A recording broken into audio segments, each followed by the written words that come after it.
And so I want to welcome everybody to our continuing Art and Garden lecture series. I've been having great fun with it, and I know you all have too, and I'm glad to see some returning familiar faces. And today, if you don't know, I'm Celeste Scott. I'm the UT Extension Agent in Madison County. I always forget to introduce myself and just assume people know. And today we have with us one of our very own Madison County Master Gardeners, Miss Mary Nenarella. And she is bravo. And she's going to be sharing with us today about organic gardening. She does organic gardening in her own gardens and has lots of experience.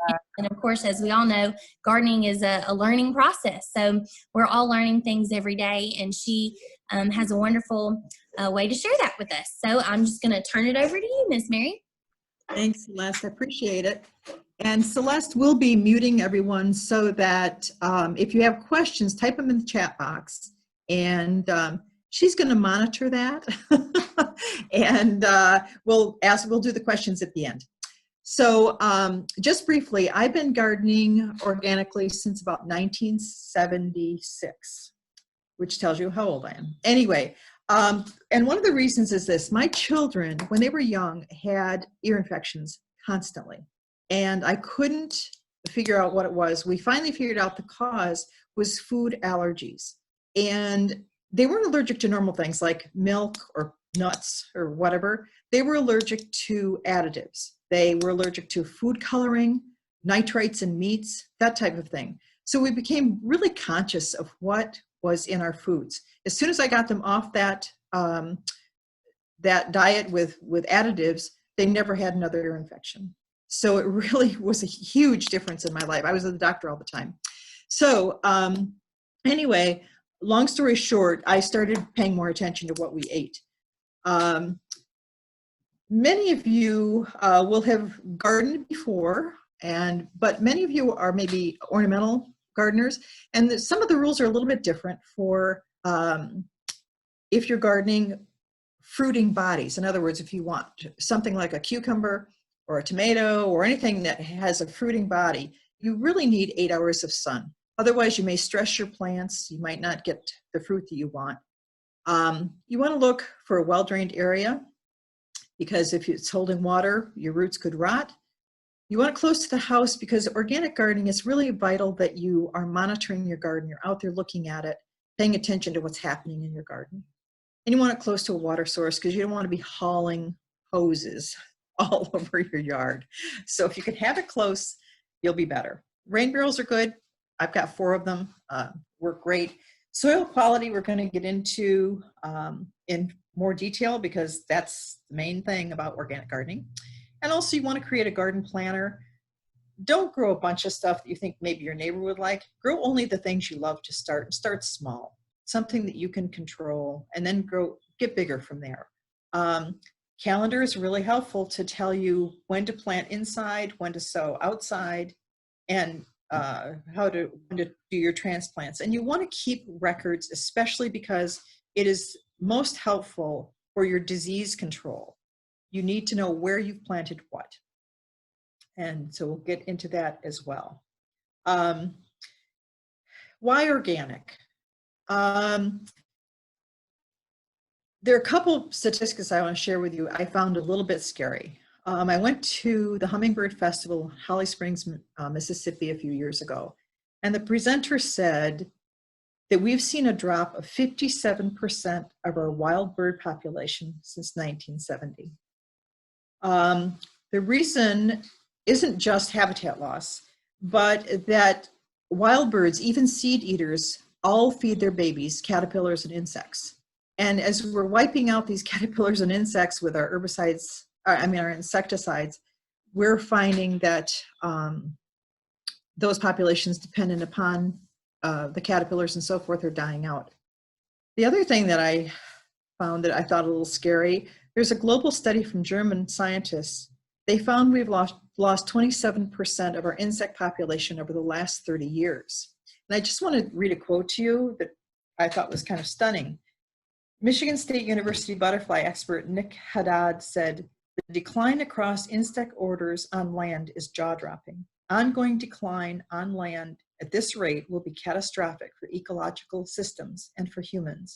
Insects are pollinators, natural enemies of pests, decomposers, and besides that are critical to the functioning of all Earth's ecosystems. So if we're killing off our insects, we really we're going to have some major problems. So it's kind of been a wake-up call. That was the most stunning statistic I've heard recently. The other reason for organic gardening is healthy. You basically are what you eat, drink, and breathe. And so when we're eating foods that are coming from contaminated soils, we're taking in things that are not healthy for us, heavy metals, things like that. So we want to have a garden bed that is healthy and produces healthy food for us. The commercial agriculture has been turning more and more recently to organic type methods. They're doing a lot more no-till gardening or farming. They're doing more cover crops, which will help feed the soil and help cover the soil when they chop and drop that cover crop.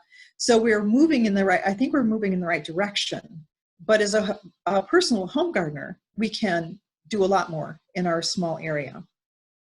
When we don't have healthy soil, the roots are unable to absorb the trace minerals that we need for a healthy diet. This is a chart that was put out by USDA, CDC, and several other people. It is showing that with a mineral loss in our soils, we're seeing an increase in many types of diseases. They're not saying this absolutely is what's causing it. They're saying this is a possibility, that as we lose those minerals and the trace minerals in our soils, we're seeing a lot of things happen and we don't know if that's the cause. But if it's a possibility, why not, take care of our own soil, make sure this isn't happening where we're growing our own food. Each year, it's exciting to know that every time you're adding to your soil this organic matter, that you're increasing the value of that soil and you're enriching it every single year instead of depleting it. And you'll have more trace minerals. And I don't know if you've ever done a taste comparison between an organically grown tomato and a store-bought tomato. It is night and day. I mean, it's like not even the same fruit. It's pretty interesting. Anyway, if you can do that, if you can try it, because I think you'll be very impressed with the difference in flavor. Okay, so onward and upward. The main component of organic gardening is your soil and the quality of your soil. If you're in Tennessee, you probably have some clay. Some areas have sand. If you have loam, you probably aren't gardening in West Tennessee. You're probably somewhere else because loam is ideal. That's what I had in Wisconsin. You could plant shoelaces and they would have grown. But here, you have to work to create that type of soil. And to do that, you need to add organic matter. And the reason is organic matter is going to leave spaces in your soil. It's going to hold moisture, but it will drain. It will allow oxygen to get to the roots because the roots do have to breathe. It encourages earthworm activity and a healthy habitat for the soil microbes that we're counting on to produce the nutrients for the roots to take up. As the organic matter decomposes, it will release nutrients slowly. It will never burn your plants like possible commercial fertilizers will if you use too much. And it increases the soil structure. It builds living soil. And mycorrhizal fungi is probably one of the most important parts of growing. It extends the reach of your roots and brings in water and nutrients to your roots. I heard one time that there is a beech forest in the Northwest. It is the largest organism on Earth, and it is this huge acres of interconnected mycorrhizal fungi. And so it's considered the largest organism on Earth. So anyway, kind of a little offshoot there. Okay, this is where we're trying to get. We want our soil to look like this. But the problem we have with organic gardening is it is work intensive. You can't just spray something and have it go away, or spray something and have it work. You need to actually be adding things to your soil so that you will enhance that soil. And it isn't always easy. You're hauling, I mean, I'm hauling truckloads of compost or truckloads of wood chips for the paths. You know, I'm always hauling and doing something, which, you know, that will slow down the older I get, but I'm doing it now. So amending the soil, the main thing you want to know is you want to get a soil test. And we're going to talk about organic matter and compost, mulches, and so forth, minerals and quick feed side dressings. But primarily, if you can get a soil test the fall before you're going to plant, it's ideal. Now, I recognize we're into summer and we're planting already. And so we've got some quick fixes because you don't even know what your soil has in it. But do get that soil test, and it will give you a lot of information that you find extremely helpful. And you can do that from your extension agent, Celeste. Just call her and she'll tell you how to go about getting a box full of dirt to send out and get tested. There are a lot of types of organic matter.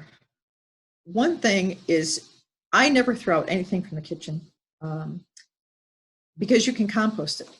And when you compost, you are generating that cycle of life where you eat it, you throw away the waste in your garden, it recycles, the nutrients go back into that soil. So by composting, you're keeping all that waste on site, which is excellent. You can use organic manures, but I just want to warn you to be very careful. Organic manures, you have to make sure you know the source. There's a quick story in New Hampshire. For years, this community had taken all the yard waste, all the organic waste, and they had composted it. And they got horse manure from a nearby farm, and they put that in to heat it up and to get it going and add more nutrients. And the people from the community were allowed to come and take that back and put it on their gardens. And it worked for years and years. And then one year, everybody came back and said, my garden died. Everything died. Everything turned yellow and just died. So they traced it back, and they found out that the guy with the horse manure had that year started spraying an herbicide on his pasture to get rid of some weeds. And because of horses, the digestive system isn't very complicated, it went right through the horse into the manure, and that manure was then added into the compost, and that herbicide did not disintegrate in the intestine of the horse, and it was on their land. They said it would be 7 to 10 years before it would go away. So just be extremely careful when you're buying organic manures. I don't know if you remember, a few years ago, they took black cow and a few of those things off the market for a while until they could be sure that their source of manure did not have any herbicides in it. Green manure are cover crops. So if you grow something like crimson clover, you can grow it and chop and drop it and leave the roots in the ground, and you'll have nitrogen fixing going on. And the top that you've dropped on the ground will be a mulch and will decompose and help your soil. And then leaves and grass clippings, again, be sure that they've not been sprayed with anything that you don't want in your garden.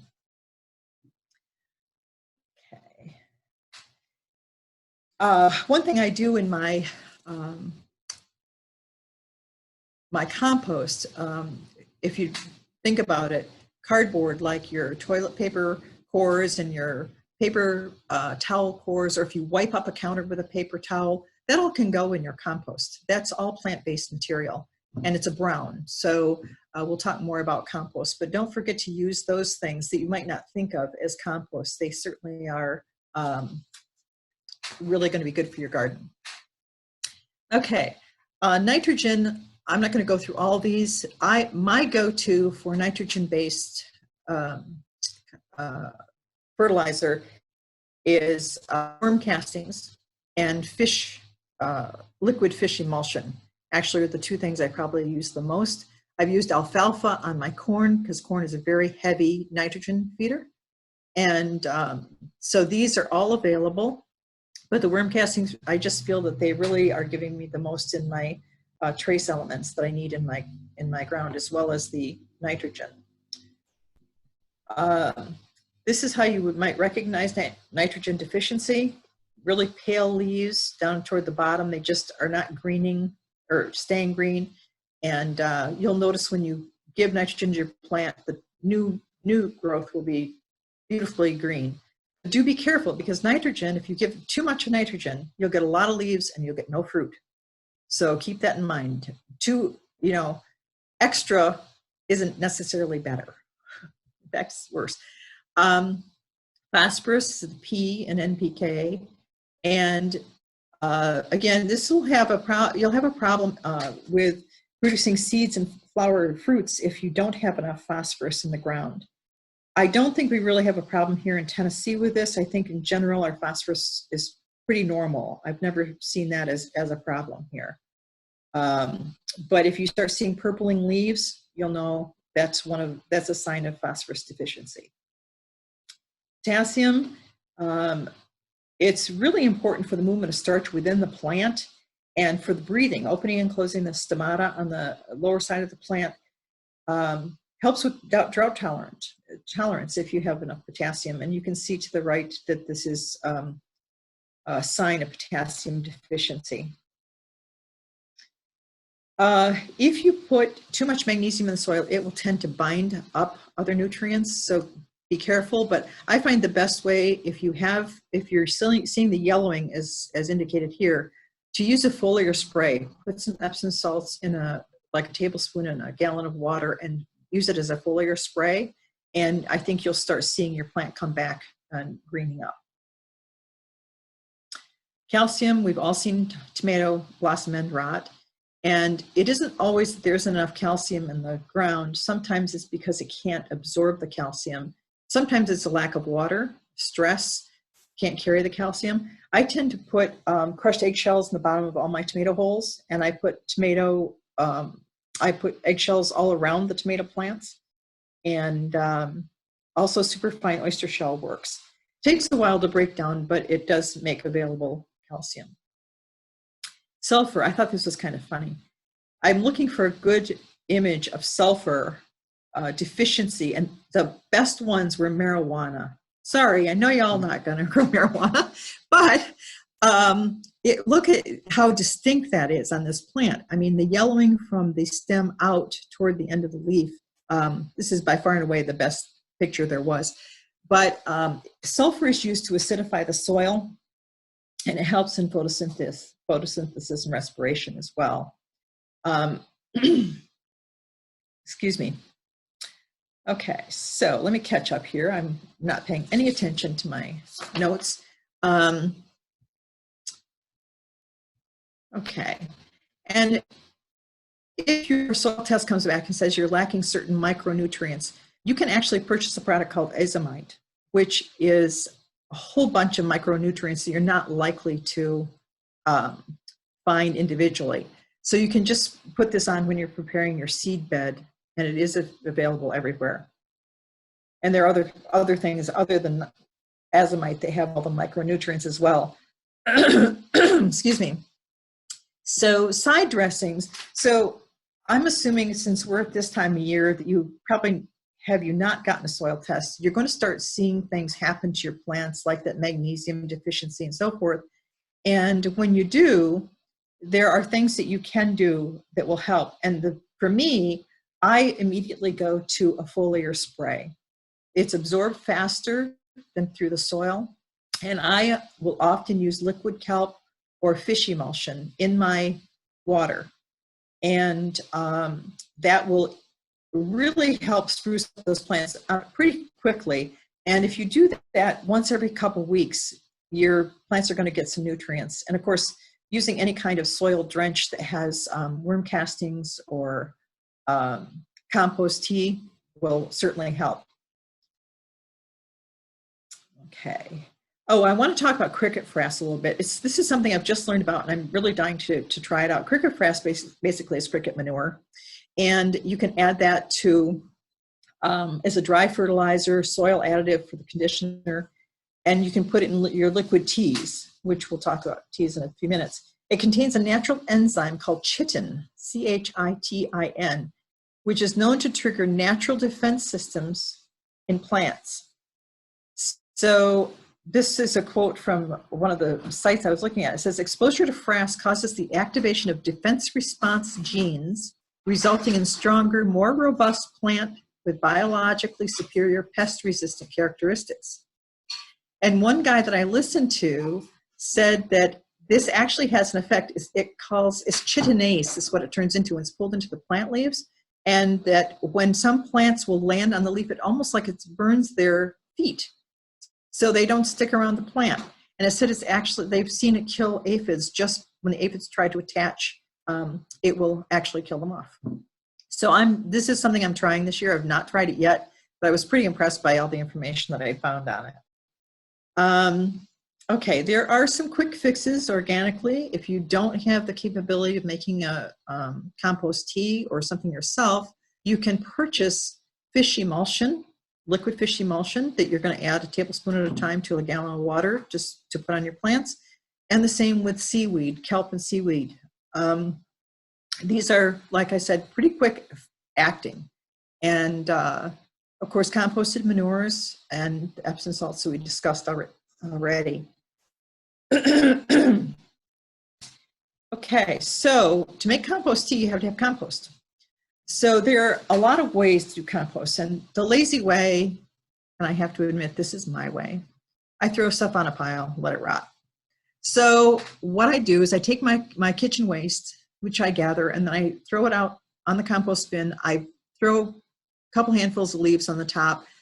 So that way, if you do that, you don't get any bugs or flies or anything on it because you covered it with this dry brown matter. And then I just let it rot, and I just keep adding onto it. And then when I want to make compost tea, I just go out and I take a shovelful from the bottom of my compost pile, and it's this fabulous, rich compost. And then I make my compost tea from it. And Celeste is posting on the website how to make compost tea. I've got like a recipe there and how to do it. So, and if you have questions, you can always contact me as well.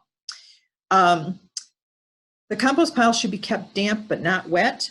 You want worms in there working at the bottom of it. And the best ways, 4 carbon, so browns like leaves and so forth, straw, to 1 nitrogen, which would be like your kitchen waste. Best practice is to turn it every week or 2 to aerate. I have to tell you, I don't do best practices, and it works just fine because, you know, mine will never heat up. It'll never burn weed seeds. I have a separate compost pile that I put things like Bermuda grass and weed seeds and disease plants, and I just put it over by a peach tree that I have, and I never use it. It all just decomposes and flattens out, and I guess feeds the weed, you know, the peach tree. But I don't ever have to, I don't ever use it on my garden because I don't really know. First of all, I don't want Bermuda grass back in my garden. There's not a lot that kills it. And then I have to tell you a little bit about trench composting, which is probably the easiest thing to do. In your garden, you have a row of corn, whatever you're growing. Next to it, dig a trench about 8 inches deep, the length of the garden. And after your meal, you take your potato peels and your cucumbers and carrot tops and throw those in the end of the row, cover it up. Next night, you do the same until that row is full. The end of the year, the next year, plant in that row. All that will have been decomposed and will give you great nutrients in the soil. And the story is, my friend Chris was living in Virginia. She didn't have a place for a compost pile. I said, well, let me tell you about trench composting. So she did this. And she said, yeah, this seems to be working great, but you know, I've got something growing in this trench. And I said, well, send me a picture. She had potatoes growing from her peels in her trench. I said, I am so frustrated. I tried to grow potatoes my first year here at clay soil and got nothing. And she's growing them from her potato scraps. Anyway, so trench composting, you might get some surprises. She also had a sunflower coming up through her eggplant that I gave her. She said, what's growing here? It was yeah. Anyway, so this is what I keep on my kitchen counter. And They come with a charcoal filter in the top so you don't get any odors in case you don't get out there every night to dump it in your garden, which when it's pouring rain, you're not gonna. And this has worked very well for me right up until this year. And for some reason this year, I don't know if y'all have had a problem, but we have ants everywhere. I've got ants that all of a sudden they arrived in my kitchen. So I quickly took this out and put it in a Tupperware container. But I mean, this has worked for 10 years. Now this year I've got ants. I don't know what's going on. And they're everywhere. So that will help reduce that. But this compost bin, my daughter-in-law who's watching uses hers in her refrigerator. She just takes a Tupperware, throws it in the refrigerator because she's in Florida. And you don't want, you know, it's warm. You don't want that sitting on your counter probably there. So if you can have room to refrigerate it, then do so. What can be composted? The answer is pretty much everything. I just watched the thing that this guy composts meat, but I wouldn't do it. He will dig a hole 3 feet deep, and then he'll put all his meat scraps in there, and then he'll bury it, and then I'll plant a tree in the hole. But I would suggest you stay away from meats and fats because it will attract scavengers. And the other things on this list that I probably would not put in my compost pile would be shells from nuts, corn cobs, and wood chips. And the reason is they do not decompose quickly. I would use them as in my garden, in the pathways, on the sides, but I would not dig them in because they're just going to take too long to decompose. Also, you don't want to have wood chips mixed in with your soil because they take so much nitrogen to break down. It actually takes nitrogen from your soil. So only use them on the surface, like in a path. Don't mix them in. And I would say the same with sawdust. Don't mix that in either. But the rest of this, I would say, go for it. Anything you can find goes in your compost. Okay. I am totally behind on my notes, so I'm sure I forgot to tell you a whole bunch of stuff. Anyway,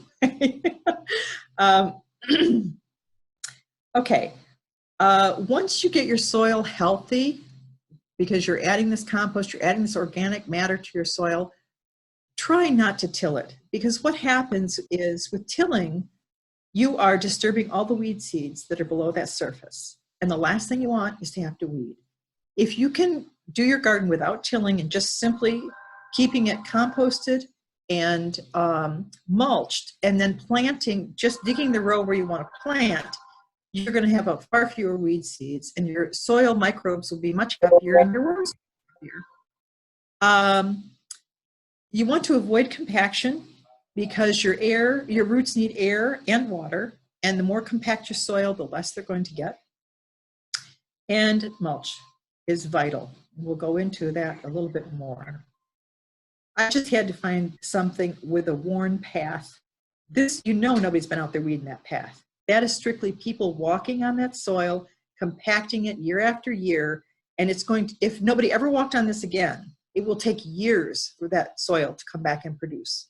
So do not compact your soil. I read one time that the third time you step in the same place on wet soil, you will have compacted at 95%.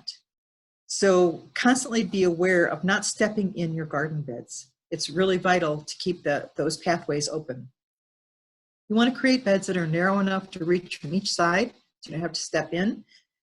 And also, if you can keep something growing in the bed, it will reduce your weeds considerably, and it can add a lot to your soil. Like crimson clover, like this fall, if you plant crimson clover in your beds, next spring, first of all, it'll have beautiful flowers, but you'll also have fixed nitrogen in that soil. And I would do what I would call drop and chop and drop. I would just chop this down. I wouldn't dig it or rototiller. I would drop it and use that as mulch on the top and let the roots rot in the ground. And you can plant in between, and it's not going to cause any problems, and it would be really good for your soil to leave it that way.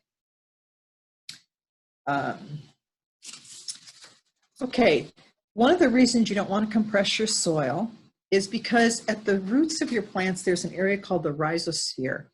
And your plants are constantly taking in nutrients, sunshine, they're performing all kinds of wonderful chemical things, and they're exuding something into the soil that is attractive to fungi and to bacteria. and they will come and they will eat what is exuded from the roots, and they will then create waste. And the roots can then absorb the nutrients from the waste of those microorganisms and pull it up into the plant. And that's how we're getting our trace minerals in our food. And that's one of the reasons our foods taste so good. It's because we're getting far more of this in our organically grown foods. We have about 1 billion life forms in a teaspoon of soil. And it is, that's what we're trying to protect. We're trying not to disturb them in any way. It's the whole cycle with the birds and us, and the plants really are going to keep us healthy. And when we disturb this, if we're spraying it with something that is not natural, we're killing off part of that life cycle, and we're disturbing the balance. So that's what we're trying to do, is maintain this balance. Weed management, mulching. I can't talk about mulching until I talk about weed management, because to me, they really go hand in hand. And you can also use stale seed beds, which I'll talk about, and organic weed killers. So for me, mulching, I started mulching because I didn't want to weed. So I put down cardboard or newspapers, and then I put about 4 inches of, this first year I went and got from Henderson all the leaves that they collected from the people in town. And I put those on my top of my cardboard. I kind of shot myself in the foot because I didn't know, I'd never heard of Bermuda grass. I never lived in a place where there was Bermuda grass. So this was new to me. Well, somebody in that, those leaves, there must have been Bermuda grass in there, and I introduced it to my garden. Heaven forbid. Don't ever do that. If you can keep Bermuda grass out of your garden. But anyway, long story short, so I had everything all beautifully mulched and used leaves that year, and I've since used wood chips and so forth. And that will help reduce your weeding considerably. Also, as it decomposes, will build your soil. So here are just some of the benefits of mulch. Weed suppression, water retention. You know, your ground is damp, it's going to stay damp because you're covering that. You're not getting the sun just keeping all, what's the word I'm looking for? You know, you will not get respiration. Is that the word I want? Anyway, it's going to take all that moisture out of your soil if you have the sun hitting it. You don't want that to happen. You'd like to keep your soil pretty much in a damp-ish condition. It'll stabilize the soil temperature. Won't be the super hot and the super cold with 100-degree temperatures here in the day and then cooler at night. Supplies nutrients as it breaks down, builds soil structure as it breaks down. And of course, that soil web life that we're trying to create in an organic garden is aided by this. And of course, you're going to keep the garden waste on site. If you find a weed, just pull it up and lay it on top of the mulch. It's going to shrivel up in the sun and just become part of your mulch. Okay, a steel seed bed is something I've learned about not that long ago, last year. And the way you do this is you prepare a seed bed exactly as you would to plant it, but you do it a week in advance. And so let's say that you just rototilled this. It's a first time seed bed and you rototilled it and tried to get it ready. And you've just disturbed millions of sleeping weed seeds. The deeper you go, the more seeds you're going to get. They're all down there just waiting to get a little light and a little moisture to start growing. So kind of keep that in mind. So you've prepared the whole bed. You don't plant it. You water it and you walk away. A week later, you come out and you're going to see all these cute little weeds growing up in your beautifully prepared bed. You take something called a loop hoe or a scuffle hoe, which is shown there on the right, and just very lightly, don't go more than 1/4 inch deep, just scuffle the top of that surface and it will cut off all those weeds at the root and they will never come back again. There will be others, but they won't be anywhere near the amount. And then once you've scuffled that, right away, you're going to plant your seeds or your transplants. And you will save yourself a lot of weeding by using a stale seed bed. There are organic weed killers, and even in these I would be extremely careful with as well. Boiling water, it's a pain in the neck, but you can take boiling water out and dump it on a weed and it will kill it. But good luck carting that boiling water to your garden. It's really not a great thing, but it's not, you know, sometimes that's what you need to do. Another one that you need to be extremely careful of is vinegar and salt. A gallon of vinegar to a cup of salt. Let's say you have a driveway that has weeds growing up through the cracks. You can use that on it and it will kill it, and you won't have Roundup going down into your thing. You'll at least have something that's moderately organic. But don't ever use this where you want to grow anything, because salt in our garden is an enemy. That's one of the problems that we have with some of the commercial fertilizers is they have refined them. They haven't been able to get all the salts out. So year after year, that salt builds up and makes the soil not healthy to grow, in. Now, there is a thing called solarization. So let's say that you have a bed that is just covered with Bermuda grass, or it has disease, tomato disease or something in the soil, and you're very concerned about it. What you do is water down that bed, put clear plastic over it, and then hold down the bed, that plastic, with something so that you don't get air under there. And June, July, or July and August, when it's really super hot, that will totally sterilize that area. The sun will. And once that's sterilized, at the end of, say, 6 weeks or so, you can take that off, pick up the garbage from the bed, and then you're going to have to reintroduce compost and some of these microorganisms back into that soil, because you've basically killed everything, bad and good, in that soil. So it's like putting it in your oven, and that's how you sterilize soil. And so you can't grow effectively in that soil without having introduced some of those microbes back into it. The other thing is a propane torch. You attach it to a propane tank, and it's literally made for weeding. And you don't have to burn the plants. You just have to hit them with a torch, and it will dehydrate them and kill them. You will have to continue. It will kill them. They'll come back probably from the root. But for fence lines, things like that, you want to look neat and you don't want to use chemicals, you can use this propane torch. And it's available like Harbor Freight and any garden supply area. The vinegar, you actually can get 30% or vinegar at Lowe's, which is extremely strong. You know, what we use at home is about 5%. The super strong vinegar will work even faster if you're going to use that. But again, be careful with any kind of weed killer, organic or not. Just be careful that you're not getting near your good plants in your good garden. Companion planting and natural pest management. Pests are always the bane of the organic gardener, but they don't have to be. There's a book out. In fact, this one, I don't know if you're going to be able to see it, but it's called Carrots Love Tomatoes, and it's by Louise Riot, and it's really good. As you can see, I've got a million things marked here that I've looked at because I thought it was so fascinating. Those things that help other plants grow, kind of a symbiotic relationship. But as a joke, wasn't meant to be a joke, my first time I ever gave this talk, or something like it, I said, marigolds repel rabbits and many insects. Not, I planted marigolds in between all my Roma tomatoes one year, and pretty much the marigolds kind of took over the whole tomato row.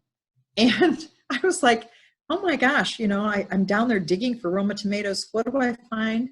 A rabbit nest with baby rabbits in my marigolds. So they do not repel rabbits, but they do seem to have the aroma. Apparently it does repel many insects. I always plant basil with my tomatoes. I think it makes them taste better. Tomatoes in general don't have a lot of pests that I found other than like tomato hornworm. I think the leaves don't taste very good anyway. So, I mean, for pests. But basil, you know, I've read helps keep pests away. Any herbs throughout your garden. I think the main thing you need to remember in organic gardening is diversity. The more diverse plant life you have in your garden, the more confused pests will be. So if you have basil and let it bloom, let some of it bloom. Obviously, some of it you'll keep to use. But keep that in mind. Mints, they do not like mints. They don't like rosemary. They don't like, the bad pests do not like that. But the good beneficial pests do. They love that stuff. So it's like an automatic anti-bad pest way to plant. Mints keep in containers because they tend to take over your life. Oregano will spread, but not so rapidly. and it makes a beautiful kind of a mat. And you can, of course, dry it and save it. Salvia and anise hyssop are really very attractive. I remember going and watching Jason walk around the gardens at the Ag Center, and he was talking about all these plants. I said, well, what's that one over there covered with bees? He said, oh, that's anise hyssop. I went right out and got it. It's called Agastache is the name. And I love it. It's just a beautiful plant, and it very, very attractive to pollinators. For pest management, as I said, 95% of pests, 95% of insects are beneficial. You've only got 5% that are going to give you headaches. And one of the ways, if you have a really rich organic soil with all these microorganisms, a lot of the bad bugs are not going to be a problem because they're going to attack stressed plants. Plants that are not healthy are going to be the first. They'll go to your neighbor's garden and pick on their plants and leave yours alone. Best defense for organic gardeners is monitoring your garden. Be out there, look at it, look under leaves, see if you've got bugs that are under the leaves or eggs from, say, squash bugs. When I walk in my garden, I take a piece of duct tape, I wrap it around my hand with a sticky side out. Especially with squash, I have to tell you, that's probably the biggest problem I have with bugs in my garden. So anyway, I go out, and if I see a squash bug, I touch it with that tape. He sticks to it. If I see a leaf that has eggs on the bottom, I just touch those eggs with that tape, and they pull right off without damaging the leaf. And the first year I did that, I could not believe the reduction in bugs in my garden. It was phenomenal. It was really different. The other thing I did to protect my squash plants was to use floating row covers. Decided just to cover my plant, my row of squash, just to cover it up with floating row cover and leave it that way until they blossomed and they needed to be pollinated. And then I took it off. I had very few bugs that year. I don't know if I was past the point where squash bugs were interested, but they did well. And you can put floating row covers on things that don't need to be pollinated, like broccoli and cabbage. You can leave it on the entire season, and you won't get all those little green bugs on your broccoli and that type of produce. So they really are very handy. You just need something to hold it up off the surface of the plant. Rain will come through it. Sunlight will get through it. So those are very handy to have. Crop rotation. That's one of the reasons you want to keep your plants in 4 or 5 different beds, so you're not planting tomatoes there until 4 or 5 years later after you planted this year, and your brassicas move those from year to year, so that you're not, like this year you can plant tomatoes where you planted broccoli last year. Not a problem, because they're not the same kind of diseases that might get them. So keep crop rotation in mind and keep the record straight so you know what year you planted where. Y'all might think you'll remember, but you're not going to. Just want you to know.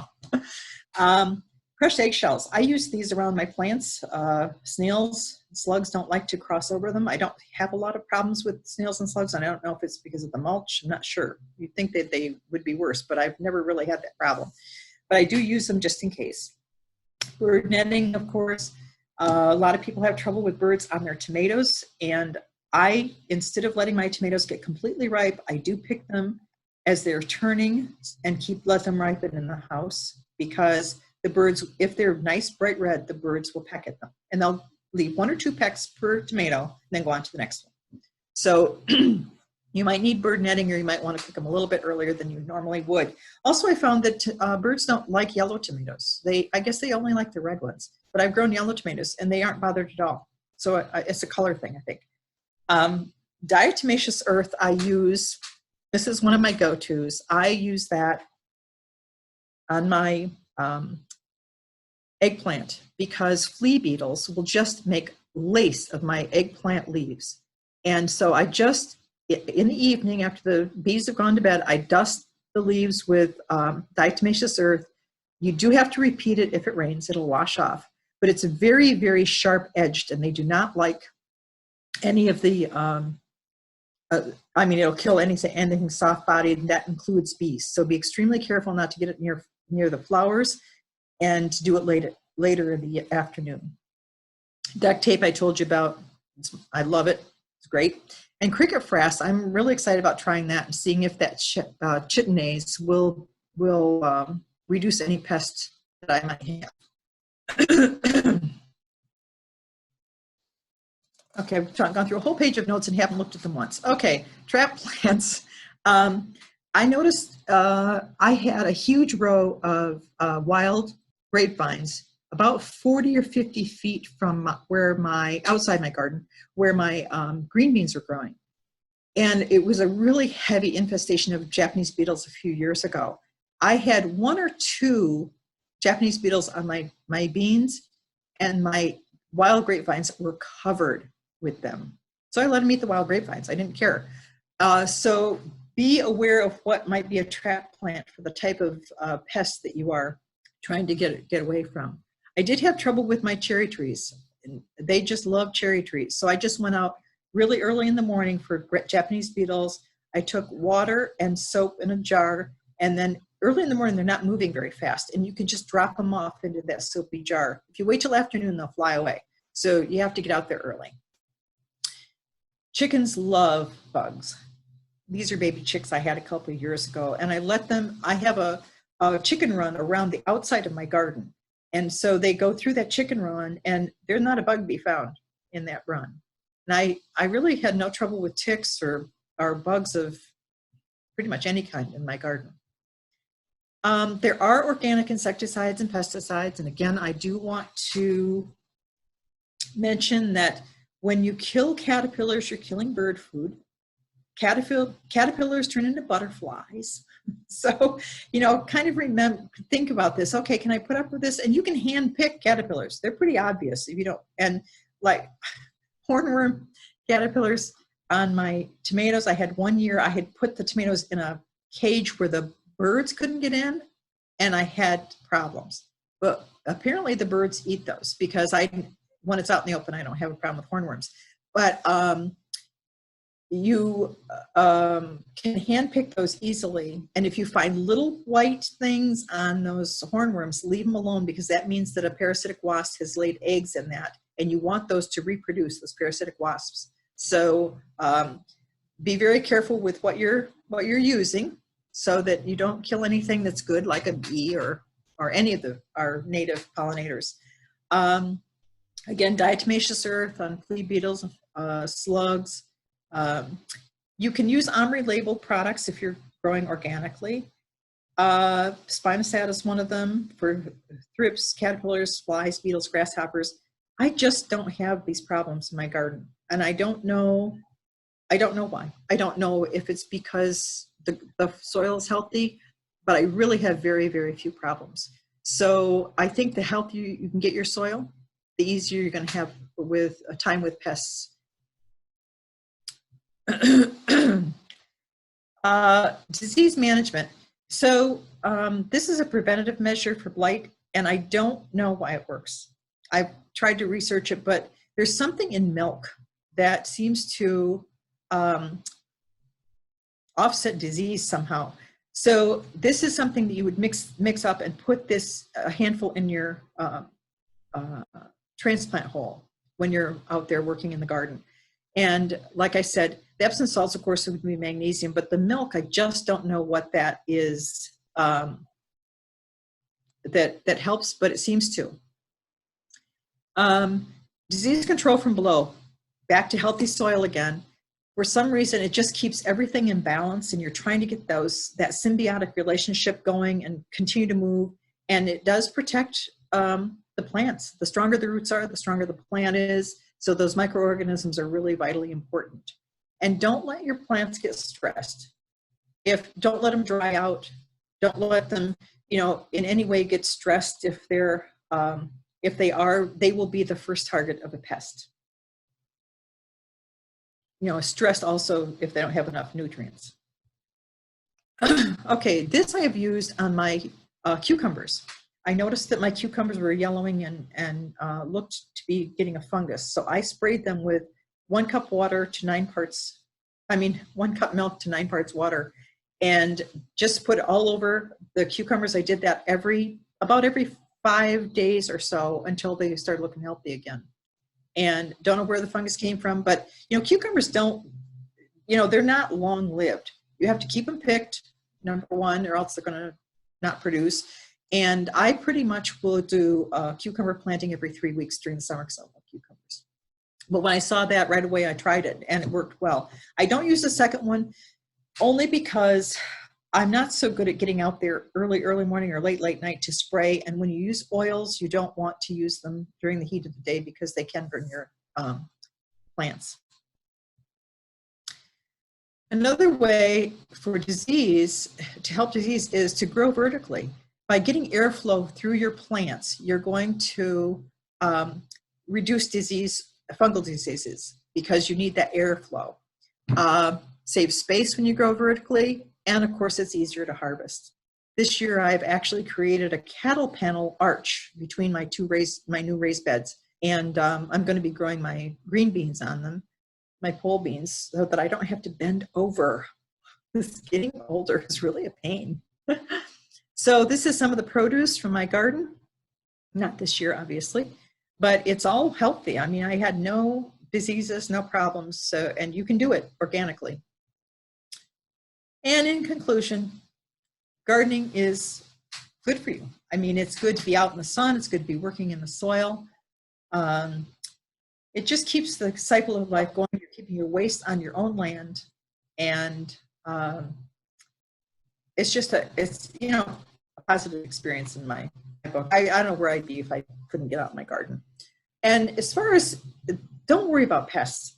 Seriously, 95% of the pests you have are really, or 95% of the insects you have are beneficial. So kind of keep that in mind when you're out in the garden. If you see a pest, don't immediately think I should spray it with something or try to get rid of it. It could be good. I had okra one year. I had some aphids on the top, and I'd never had aphids before. I thought, oh, I guess I'm going to have to get back to that and see about it. I went out the next day. It was covered with ladybugs. They had eaten all the aphids. I didn't never ever have to worry about it. So because remember, when you spray or you're using something inorganic or even organic sprays, you might be killing something that's actually going to take care of another problem. So it's that whole cycle of life thing again. So anyway, I think that finishes it. So are there any questions? All right, Mary, thank you so much. That was great. And we do have some questions. So the chat box has been staying pretty busy, and I have been trying to answer some of those as we go along, but I'm going to bring some of those to you as well. So one question we had when you were talking about the diatomaceous earth was, do you wear a mask when you apply diatomaceous earth? Yeah, I have in my diatomaceous earth, I have a little thing, a poofer. So in other words, when you fill it and then you do like this and it kind of poofs out. When I use that, I definitely use a mask. Now, I noticed that on some of my baby eggplants that I was just setting out to harden off, I just took a little bit and I just sprinkled it on the leaves. But when I use that poofer, yes. And I also use the diatomaceous earth in my chicken coop, because it does take care of any kind of pests in there. But yes, you should wear a mask. It's very, very fine. And if you're gonna spread it, you should use it. I also used it. Remember we're getting that Dropsilla fly. I can't remember the whole name of it. Spotted Dropsilla, I think. Okay, we're getting that on blueberries, and I thought, you know what? Before my blueberries get ripe, I'm going to just powder it with diatomaceous earth. It's not going to hurt anything. All the blooms were gone. I didn't have to worry about bees. And I swear I had fewer problems with the blueberries being punctured by that fly than I had other years. So I'm thinking maybe, it was an experiment, didn't hurt anything, but I did definitely use a mask. Yes, and I have an N95 mask that I got, that I use for that. Awesome. So another question that we had was when you were talking about the mixture for the natural fungicide spray, was it a cup of like liquid milk, or was it powdered milk that you diluted? Liquid. I just took it out of the refrigerator. Oh, okay. Okay, cool. Let's see, what else did we have? Have you ever had issues with fire ants in your garden, Mary? Yes, I did once. I don't anymore. And the thing you need to remember is ants don't like moist, don't like to be wet. So if you spray them every day with a hose, they will move. It won't kill them, but they'll move. So like right now, my new blackberry bed, I noticed that I have some that are starting on the side of railroad tie. I'm going to go out and I'm going to spray that. I'm going to spray it every day until they're gone. There is some type of thing that you can sprinkle on there that will kill the fire ants. I don't know a lot about it, but if it's going to get in my garden, I will use that. And I have to say, you know, I say I'm an organic gardener. I'm certainly not a quote federally approved organic gardener. I just don't use chemicals. However, I have about 2 inches in a bottle of Roundup, and I use it on poison ivy because I'm deathly allergic to poison ivy, and it's the only time I use it. But I do admit that I do have that chemical, and I would use some kind of dry thing on fire ants if I have to. Okay. And I was trying to look while you were talking because I told them I would look into that question. And even well, you know, the best way to control fire ants, like in a lawn situation, is what they call a two-step approach. So you use a bait, which is going to provide long-term control. And then you also apply a mound treatment. Something that's applied directly, you know, to the mound that's going to have some quicker responses. And none of those products are labeled for use in like where you're going to grow food. They're for grass areas. So to answer the question that someone had, I don't think any of those products would be suitable to use in a vegetable garden anyway. So if you're keeping your garden moist, and your compost pile. I got ants when you're in my compost piles because I let it dry out. So okay. Keep it moist. They do not like to be in a moist environment. Okay.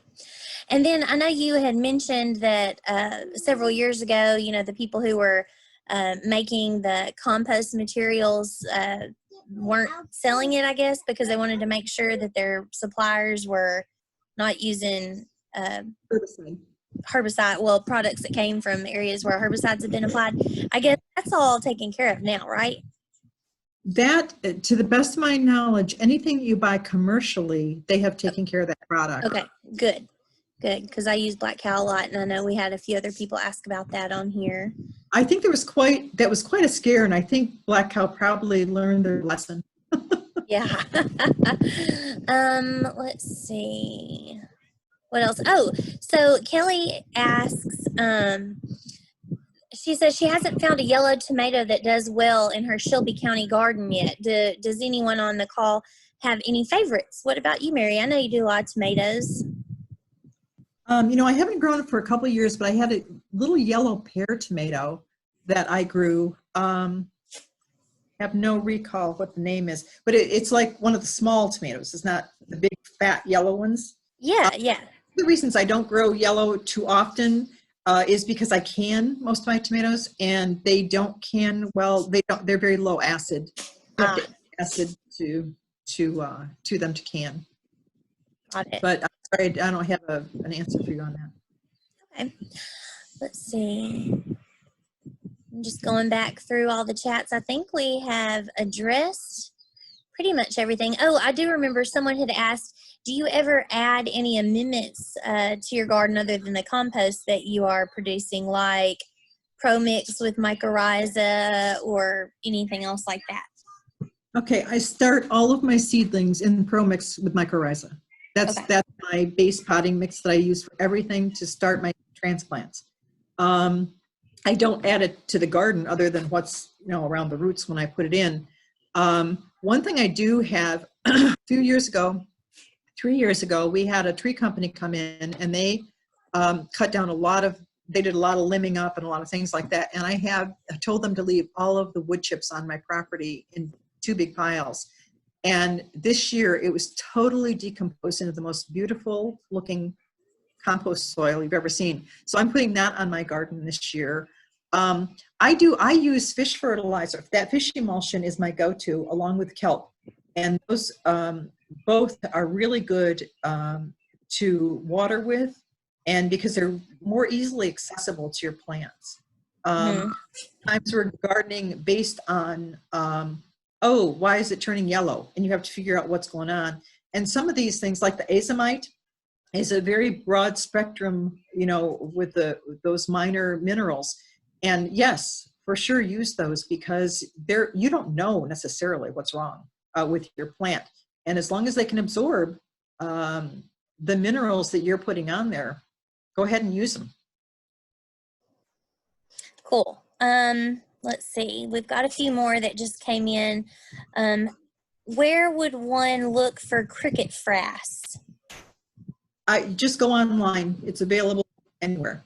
Just like a bagged product. Not anywhere, but you can get a bag, and you don't need a ton of it. You know, I mean, it's just, and you can actually grow your own crickets if you're really into that stuff. They will actually, those cardboard egg cartons, yeah. they'll eat them. Anyway, most of us aren't into that. Karen is asking, have you ever used plastic as a ground cover? And I'm going to guess no, and let you tell them why.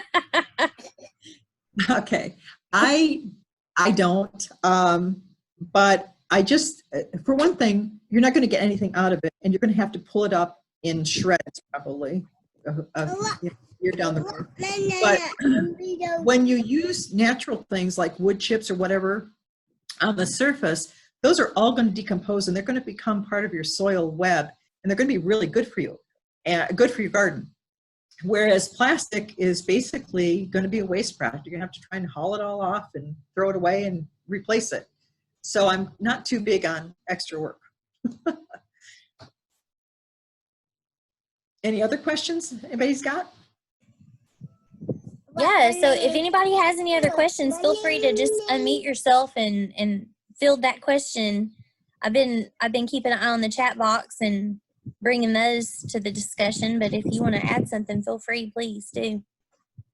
Jane Ann asks, how do you keep cats out of your mulch or compost? I don't know.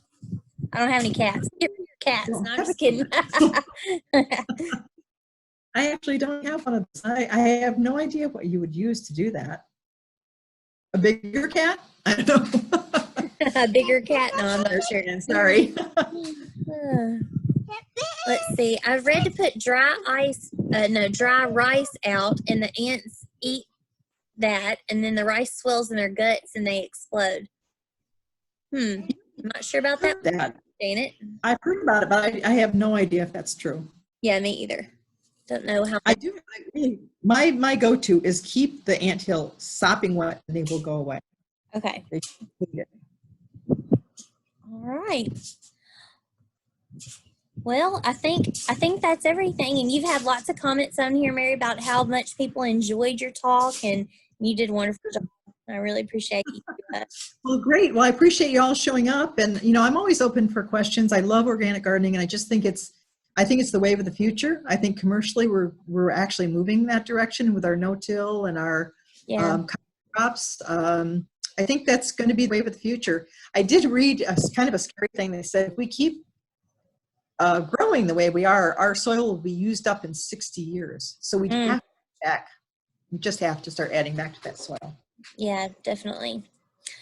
Good talk. And I love how when you started, Mary, you know, you put a big focus on the soil, and because that is where everything begins. If you don't have healthy soil, there's no way you're ever going to get to have a healthy plant.